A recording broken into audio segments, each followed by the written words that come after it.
Varicose veins కి సరైన చికిత్స కోసం సంప్రదించండి ఎవిస్ హాస్పిటల్.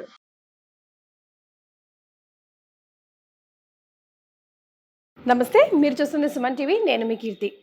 ద్వాదశ రాశుల్లో భాగంగా ఫిబ్రవరి 16 నుంచి 28వ తారీఖు వరకు మహిళలకు ఎలా ఉండబోతోందో తెలియజేయడానికి మనతో పాటు ప్రముఖ ఆస్ట్రాలజర్ బ్రహ్మశ్రీ నందిబట్ల శ్రీహరి శర్మ గురువు గారు ఉన్నారు. నమస్తే గురుగారు. వాగర్థావివ సంపృక్తౌ వాగర్థ ప్రతిపత్తయే జగతః పితరౌ వందే పార్వతీ పరమేశ్వరౌ. సదాశివసమారంభాం శంకరాచార్య మధ్యమాం అస్మదాచార్య పర్యంతం వందే గురు పరంపరాం. ఆదిత్యాయ చ సోమాయ మంగళాయ బుధాయ చ గురు శుక్ర శనిభ్యశ్చ రాహవే కేతవే నమః. శృంగేరి జగద్గురు పీఠాధిపతులకి, కంచి పీఠాధిపతులకి నమస్కారములు తెలియజేసుకుంటూ కార్యక్రమాన్ని ప్రారంభిద్దాం. గురుగారు, ఫిబ్రవరి 16 నుంచి 26 తారీఖు వరకు కర్కాటక రాశిలో జన్మించిన మహిళలకు ఎలా ఉంటుందో వివరిస్తారా? కర్కాటక రాశిలో జన్మించినటువంటి మహిళలకి ఫిబ్రవరి 16వ తారీఖు నుంచి 28వ తారీఖు వరకు ఏ విధంగా ఉండబోతుందో క్లుప్తంగా తెలియజేసుకుందాం. ముందుగా గమనించుకున్నట్లయితే ఈ యొక్క కర్కాటక రాశిలో జన్మించినటువంటి మహిళల్లో ఉద్యోగస్తులు ఎవరైతే ఉన్నారో వాళ్ళు జాగ్రత్తలు పాటించండి. అనవసరంగా కొన్ని వాతావరణం అనగా మీరు పనిచేసే వాతావరణం కావచ్చు, పై అధికారుల యొక్క ఒత్తిడి కావచ్చు ఎక్కువగా ఉంటుంది. కాబట్టి జాగ్రత్తలు పాటించమని తెలియజేయడం జరుగుతుంది. All right. మరి గురుగారు, కర్కాటక రాశిలో జన్మించిన మహిళలు ఎలాంటి పరిహారాలు పాటించాలంటారు? ఇక వ్యాపార రంగంలో ఉన్నటువంటి మహిళలు, ముఖ్యంగా ఏ వ్యాపారంలో ఉన్నటువంటి వాళ్ళకి మంచి జరుగుతుంది అనేటువంటి విషయాన్ని మనం తెలుసుకుందాం. ఎఫ్ఎంసీజీ రంగము, ఫుడ్ సంబంధించినటువంటి రంగాలు, restaurants, hotel business, general stores, super markets నడుపుకునేటువంటి వాళ్ళు, పండ్ల వ్యాపారస్తులు, కర్రీ పాయింట్స్ నడుపుకునేటువంటి వాళ్ళు, అలాగే ఈ సంబంధించినటువంటి తీర్థయాత్రలు మరియు పూజా స్టోర్స్ నడుపుకునేటువంటి వాళ్ళు, వీళ్ళందరికీ కూడా సంపూర్ణమైనటువంటి యోగకాలంగా చెప్పబడి ఉంది. ఎడ్యుకేషనల్ ఇన్స్టిట్యూషన్స్ నడుపుకునే వాళ్ళు, అలాగే జ్యువెలరీ, ఆర్నమెంట్స్ రంగంలో ఉన్నటువంటి వాళ్ళు, boutique, beauty parlour, bangle stores నడుపుకునేటువంటి వాళ్ళు, ముఖ్యంగా రెడీమేడ్ గార్మెంట్స్లో ఉండేటువంటి మహిళలు, వీళ్ళకందరికీ కూడా అద్భుతంగా ఉండబోతుంది. వీటికితో పాటుగా రియల్ ఎస్టేట్ రంగము, న్యాయవాద సంబంధించినటువంటిది, రైతులు, ఈ రంగంలో ఉన్నటువంటి వాళ్ళు చెప్పినటువంటి వాళ్ళందరికీ కూడా చాలా యోగదాయకమైనటువంటి పరిస్థితి. గ్రహ స్థితిగతులు అనుకూలంగా ఉన్నాయి. గ్రహ సంచారం అనుకూలంగా లేకపోయినా దేవతా అనుగ్రహంతో వాటిని మీరు ముందుకు సాగవచ్చు. అలాగే ఏ రంగంలో ఉన్నటువంటి వాళ్ళకి ఇబ్బందికర పరిస్థితులు ఉన్నాయంటే చర్మ సంబంధమైనటువంటి వ్యాపారస్తులు, 4th గ్రేడ్ ఎంప్లాయీస్, అలాగే ప్రధానంగా ఈ హౌస్ కీపింగ్ సంబంధించినటువంటి ఉద్యోగస్తులు, మరియు మున్సిపాలిటీ రంగంలో పనిచేస్తున్నటువంటి వ్యక్తులు, సిమెంట్, ఇటుక, బట్టి వ్యాపారస్తులు, అలాగే ఇనుము, స్టీల్ రంగంలో ఉన్నటువంటి వాళ్ళు, వీళ్ళందరికీ కూడా కొంత గడ్డు కాలం అని చెప్పవచ్చు. ప్రభుత్వ రంగంలో పనిచేస్తున్నటువంటి మహిళలకి కాస్త ఇబ్బందికర పరిస్థితులని చెప్పవచ్చు. కోరుకున్న చోట బదిలీలు జరగకపోగా ఇబ్బందికర పరిస్థితులు అనేటువంటివి ఉంటాయి. ఆశించినటువంటి ప్రమోషన్స్ లభించకపోవడం వల్ల కొంత ఇబ్బందికర పరిస్థితులు అనేటువంటివి ఉంటాయి. ఇవి ప్రైవేట్ రంగంలో ఉన్నటువంటి వాళ్ళు కూడా గమనించుకోవాలి. ఇదే రకమైన ఫలితాలు ఉంటాయి. నిరుద్యోగస్తులకి ముఖ్యంగా కొంత నిరాశ అనేటువంటిది ఉంటుంది. ఆశించి భంగపడడం అంటారు కదా, అది జరుగుతుంది. కాబట్టి జాగ్రత్తలు పాటించండి. ముఖ్యంగా ఈ యొక్క సంబంధించినటువంటి కర్కాటక రాశిలో జన్మించినటువంటి మహిళలకి ముఖ్యంగా పెద్దరికం అనేటువంటిది ఉంటుంది. మీ మాటకి విలువ ఇస్తారు. ఎందుకు? మీ చేత పని చేయించుకోవడానికి మాత్రమే తప్ప మీకు తిరిగి విలువ అనేటువంటిదిగా మీకు తిరిగి పని చేయడం అనేటువంటిది వాళ్ళ వల్ల కాదు.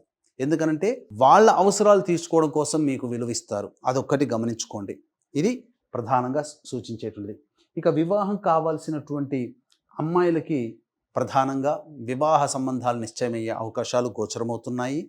అలాగే గృహోపకరణాలకు సంబంధించినటువంటి చేయు ప్రయత్నాలన్నీ కూడా కొలిక్కి వస్తాయని చెప్పవచ్చు.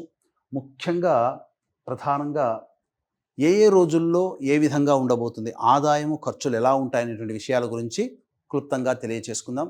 వీక్షించేటువంటి ప్రేక్షకులకి గమనిక, ఈ నెల 26వ తారీఖు రోజున మహాశివరాత్రి సందర్భంగా మహామహిమాన్వితమైనటువంటి కాశీక్షేత్రంలో జాతకరీత్యా కలుగు విద్య, వివాహ, ఉద్యోగ, దాంపత్య, సంతాన, అనారోగ్య సమస్యల నివారణకి, అలాగే ఈ 2025వ సంవత్సరం శని ప్రభావం 12 రాశుల వారిని ఇబ్బంది పెడుతుంది.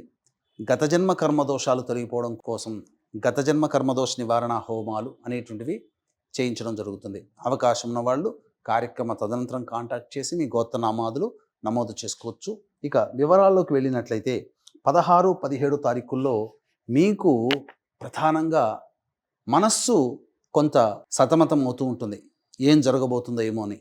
కానీ మీ సమస్యలకి ఖర్చులకి తగ్గట్టుగా ఇతరుల యొక్క సహాయ సహకారాలు, సోదర సోదరిమణుల యొక్క సహాయ సహకారాలతో మీ సమస్యల్ని పరిష్కరించుకుంటారు. రాని బాకీలు వసూలవుతాయి, ధనము చేకూరుతుంది.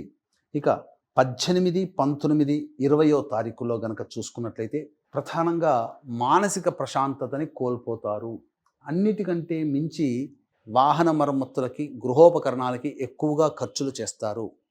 అలాగే వాహనాన్ని నడిపేటప్పుడు జాగ్రత్తలు పాటించాలి. మీ తల్లిగారి ఆరోగ్యం పట్ల శ్రద్ధ వహించాలి. స్థిర చరాస్తులు ఏవైతే ఉంటాయో వాటిని అమ్మకాలు జరపడానికి ఆలోచన చేస్తారని చెప్పవచ్చు.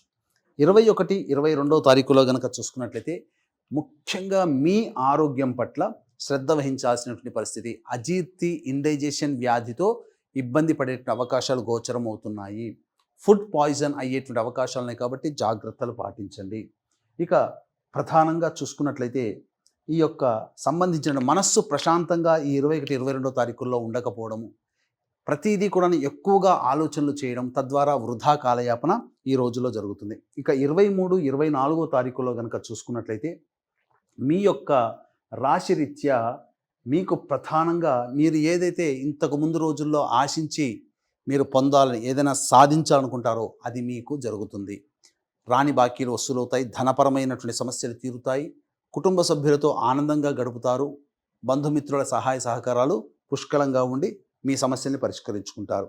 ఇక 25, 26 తారీఖుల్లో గనక చూసుకున్నట్లయితే ప్రధానంగా పెద్దల యొక్క సహాయ సహకారాలు ఉండడం వల్ల మీ సమస్యల్ని పరిష్కరించుకుంటారు. భాగస్వాములు, వ్యాపార భాగస్వామి, జీవిత భాగస్వామి మధ్య ఉన్నటువంటి పొరపచ్చాలు తొలగిపోతాయి. ధనము రాబడి అధికంగా ఉంటుంది. సమస్యలన్నీ కూడాను పరిష్కరించుకుంటారు, ఆనందంతో జీవిస్తారు. 27, 28 తారీఖులు మాత్రం మానసికమైనటువంటి ఇబ్బందులు అధికంగా ఉంటాయి. భవిష్యత్తు ఎలాగో ఉంటుంది, ఏదో జరగబోతుంది అనేటువంటి యొక్క ప్రభావమే మిమ్మల్ని ఇబ్బంది చేస్తుంది. ప్రశాంతత లేని జీవితాన్ని గడుపుతారు. అన్నిటికంటే మించి ఊహించనటువంటి ఖర్చులు మిమ్మల్ని ఉక్కిరి బిక్కిరి చేస్తాయి. కాబట్టి ఆల్రెడీ ప్లానింగ్ ప్రకారం ఈ 27, 28 తారీఖులో కనుక ఖర్చులు కనుక ఉన్నట్లయితే జాగ్రత్తలు పాటించండి. ఇది అంత అనుకూలమైనటువంటి సమయం కాదు. వాయిదా వేసుకోవడం, ఖర్చులు వాయిదా వేసుకోవడం చాలా మంచిది. లేదా ఖర్చుల శాతాన్ని తగ్గించుకుంటే మరింత మెరుగైనటువంటి జీవితాన్ని పొందుతారు. ఏదేమైనా నిరుద్యోగస్తులకి, ఉద్యోగస్తులకి కాస్త గడ్డు కాలం అదొక్కటి గమనించగలరు. పైగా విద్యార్థులకి కష్టపడి మీరు కోరుకున్నటువంటి విద్యాలయాల్లో మీకు ప్రవేశము లభించే అవకాశము గోచరమవుతుంది. ఇక ఈ యొక్క కర్కాటక రాశిలో జన్మించినటువంటి వారికి ప్రధానంగా సమస్యలు అనేటువంటివి వచ్చినప్పుడు ప్రతిరోజు కూడాను ఇంద్రకృత లేదా సర్వదేవకృత లక్ష్మీ స్తోత్ర పారాయణం చేయడము, వీలు కుదిరినప్పుడల్లా అమ్మవారికి అర్చన జరిపించుకోవడం చేసుకున్నట్లయితే మరింత మెరుగైనటువంటి ఫలితాలు పొందుతానని చెప్పవచ్చు. ఇప్పుడు చెప్పినటువంటి సమస్యల కంటే ఇంకా విభిన్నంగా మీ యొక్క జీవితం ఉంది అనంటే మీ యొక్క జన్మజాతకంలో నడుస్తున్నటువంటి గ్రహ దశాంతర దశల యొక్క ప్రభావాలు. కావున దగ్గరలోని మంచి ఉపాసనాపరులైనటువంటి జ్యోతిష్యులను సంప్రదించి వారి సలహాలు, సూచనలు కనుక పాటించినట్లయితే మరింత మెరుగైనటువంటి జీవితాన్ని పొందుతారని తెలియజేయవచ్చు. ఓకే గురుగారు, చాలా సంతోషం అండి. ధన్యవాదాలు. సర్వం శ్రీ ఉమామహేశ్వర పరబ్రహ్మార్పణమస్తు.